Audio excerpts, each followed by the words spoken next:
যে ব্যক্তির মুখ ছিল সাউথে। এইবার এই স্লাইডটাতে দেখো যে এই ছবিগুলো না এঁকে আমি কিভাবে এটাকে সলভ করতে পারি। ঠিক আছে, আচ্ছা বেশ। বলছে আমি আবারও ডান দিকে কোশ্চেনটাকে নিয়ে নিই। বলছেন একজন ব্যক্তি স্টার্টিং ফ্রম এ পয়েন্ট সর্বদা মাঝখান থেকে যাত্রা শুরু করেন, এটা নিয়ে কোনো ব্যাপার নেই, অর্থাৎ এটাকে এঁকে নিই। এই মাঝখান থেকে যাত্রা শুরু করেছিলেন, তোমরা কিন্তু আর আঁকবে না, তোমাদেরকে বোঝানোর জন্য আঁকছি, তোমরা এবার শর্টকাটটা দেখো। যাত্রা শুরু করেছিলেন, তো তারপর ডান দিকে বেঁকলেন। শর্টকাটের নিয়মটা এবার আমি তোমাদেরকে দেখাই যে নর্থের দিকে যাত্রা শুরু করেছিলেন। তোমরা খাতার এক জায়গাতে শুধু লিখে নিলে নর্থ মানে হচ্ছে এইম, তার মানে নর্থের দিকে যাত্রা শুরু করেছিলেন। টার্নস টুয়ার্ডস রাইট, প্রথম রাইট বেঁকলেন, তারপর কী হলো, তারপর আবারও রাইট বেঁকলেন। একজন ব্যক্তি যদি পরপর দুবার রাইটে ঘোরেন বা পরপর দুবার লেফটে ঘোরেন, তাহলে তার যেদিকে মুখ ছিল মুখটা তার অপোজিটে হয়ে যায়। একজন ব্যক্তি পরপর দুবার যদি মুভ করেন, একবার লেফটে ঘোরেন একবার রাইটে ঘোরেন, তাহলে তার যে মুখটা ছিল সেটা তার অপোজিটে হয়ে যায়। তিনি যাচ্ছিলেন নর্থের দিকে, তোমরা চোখ বুঝে বলে দিতে পারবে উত্তর হবে সাউথের দিকে। কোনো ওই রকম ডিটেলস গ্রাফ আঁকার প্রয়োজন পড়বে না। 4টে রুল আছে এক্ষেত্রে।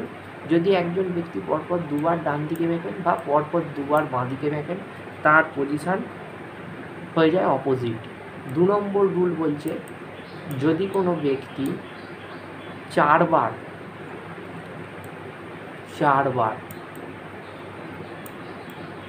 রাইটে অথবা 4বার লেফটে বেঁকেন, তাহলে তার কোনো পরিবর্তন হয় না।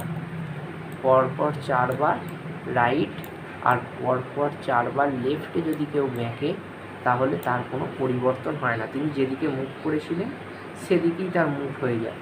আর 3 নম্বর বা লাস্ট রুল, যদি কোনো ব্যক্তি পরপর 3বার রাইটে বেঁকেন বা পরপর 3বার লেফটে মুভ করেন,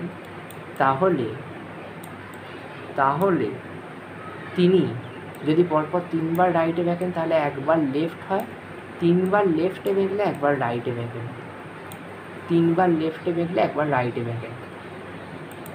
তোমাদের একটা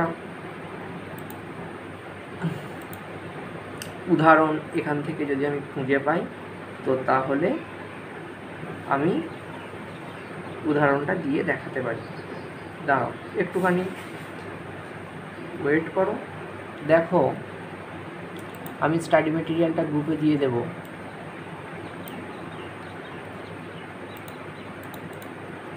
একুশ নম্বর কোশ্চেন যেটা ছিল সেটা এই থিওরির ওপর বেস করে আমি সলভ করেছি। কিরম থিওরি?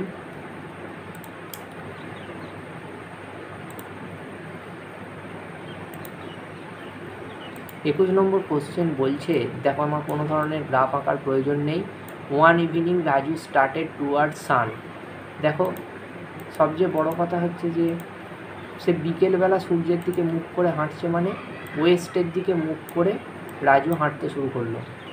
তো after walking a while he started to his right, প্রথম ডান দিকে বেঁকলো, আবার started, after walking he started right, আবার কিছুটা গিয়ে ডান দিকে বেঁকলো, and finally he turned right, আবার শেষবারের মতো সে ডান দিকে বেঁকলো, অর্থাৎ 3বার রাইটে বেঁকলো। তার মুখ ছিল ওয়েস্টের দিকে, মানে সন্ধেবেলা সূর্যের দিকে মুখ করে হাঁটছিলেন। সোজা উত্তর বসিয়ে দাও ইস্টে, তাহলে বর্তমানে তার মুখ কোন দিকে? তার মুখ হচ্ছে ইস্টে, অর্থাৎ এই দিকে মুখ করে তিনি হাঁটছিলেন। এখন 3বার রাইটে বেঁকেছেন। দেখো আমি বাস্তবে এঁকে দিচ্ছি। প্রথম রাইট এখানে বেঁকলো,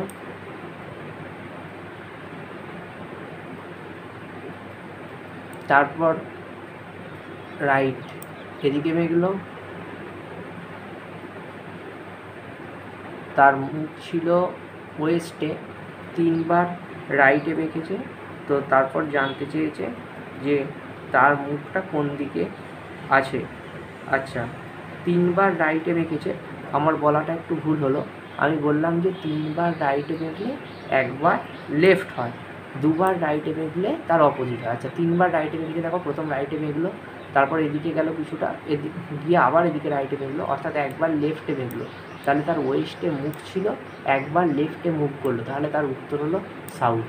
আমি বললাম 3 বার রাইটে যদি কেউ বেঁকে বা 3 বার লেফটে যদি কেউ বেঁকে, আমার বলাটা একটু আগে ভুল হলো, তাহলে সে 1 বার 3 বার রাইটে বেঁকলে 1 বার লেফটে বেঁকবে, আর 3 বার লেফটে বেঁকলে 1 বার রাইটে বেঁকবে, তাহলে ওয়েস্টে যাচ্ছিল 1 বার লেফটে বেঁকবে, যেহেতু 3 বার রাইট হয়েছে আর আর আর, সুতরাং 1 বার লেফট হবে, ওয়েস্টে যাচ্ছিল, তো সে তুমি সোজা বাঁদিকে, ওয়েস্টের বাঁদিক হচ্ছে সাউথ মানে দক্ষিণ, অর্থাৎ তার মুখটা বর্তমানে দক্ষিণ দিকে অবস্থান করছে।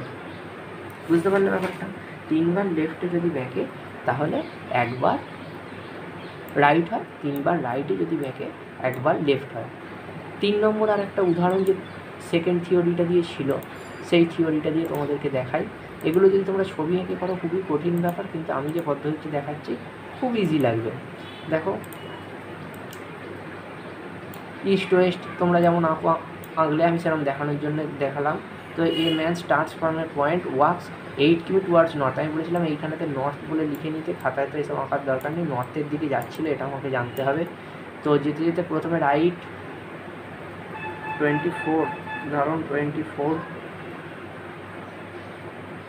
উদাহরণ 24 দাঁড়াও একটুখানি দেখে নিই।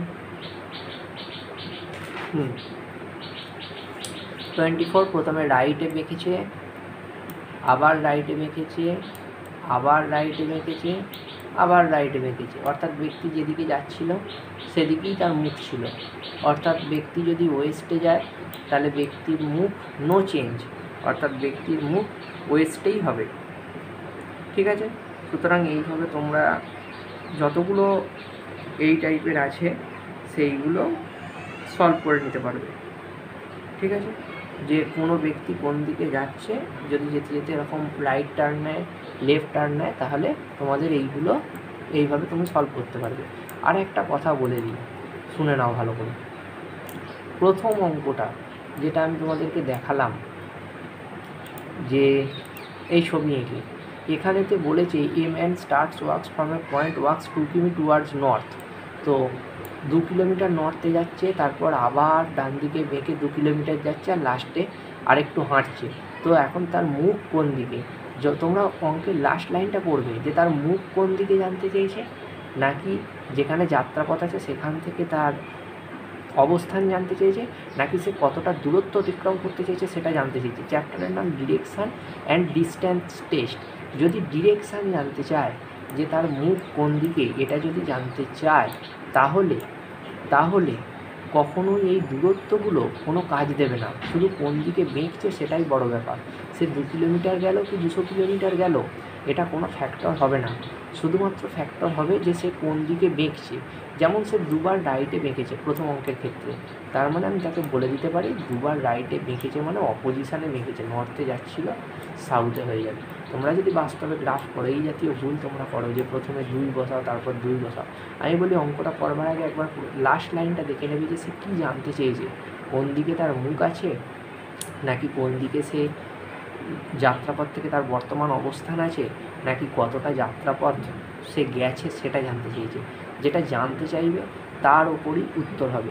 যদি ডিরেকশান, এটা চ্যাপ্টারটার নাম হচ্ছে ডিরেকশান আর ডিস্ট্যান্স টেস্ট। ডিস্ট্যান্স মানে দূরত্ব, ডিরেকশান মানে হচ্ছে দিক, অর্থাৎ তার অবস্থান কোন দিকে বা তার মুখ কোন দিকে জানতে চাইলে তোমার দূরত্বটা কোনো ফ্যাক্টর করবে না, কত কিলোমিটার গেলে এটা কোনো ফ্যাক্টর করবে না, ওটা শুধুমাত্র সময় নষ্ট করবার জন্য তোমাদের পরীক্ষায় দেয়।